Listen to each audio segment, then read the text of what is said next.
Welcome to Abby and Anthony's podcast today. We are going to talk about the overthrow of the Shah and how it affected America's relationship with Iran.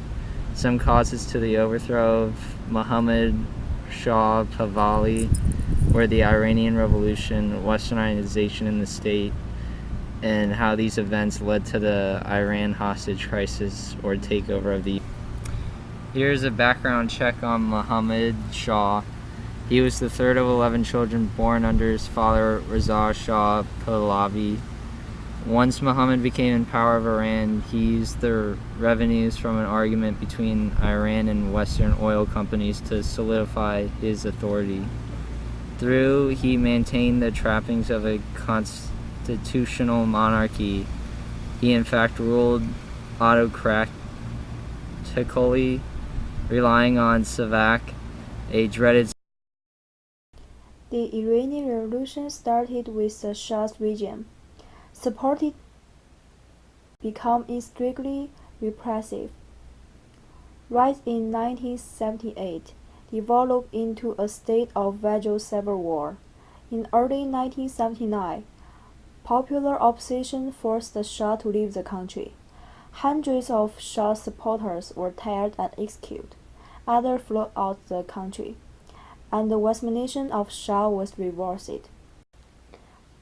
On the 4th November 1979, after the Shah had been allowed entry into the United States for medical care, militant Iranians stormed the U.S. embassy in Tehran, taking 66 Americans hostage.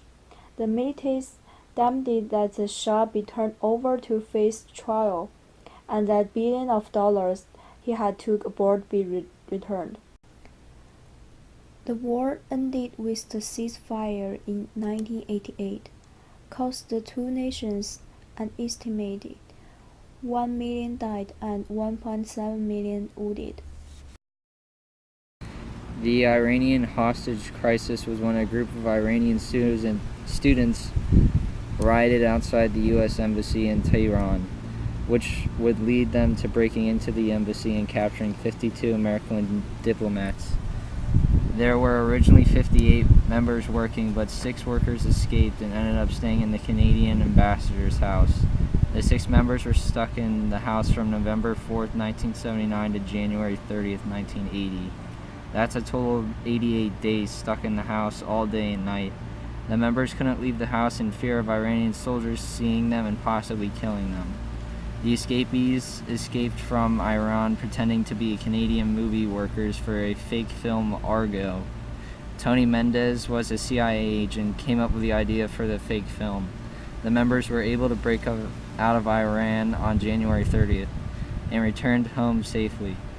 It wasn't so easy for the remaining 52, as they would have to wait a long 444 days till they got out, and it lasted from November 4th, 1979 to January 20th, 1981.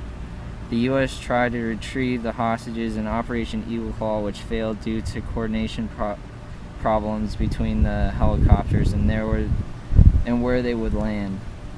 It cost 8 soldiers their lives.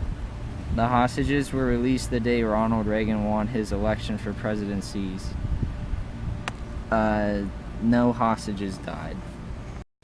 The relationship with Iran and America after the crisis became very poor, until recently, as President has reached out to Iran to sign the nuclear deal, which states that Iran cannot launch nuclear missiles at America.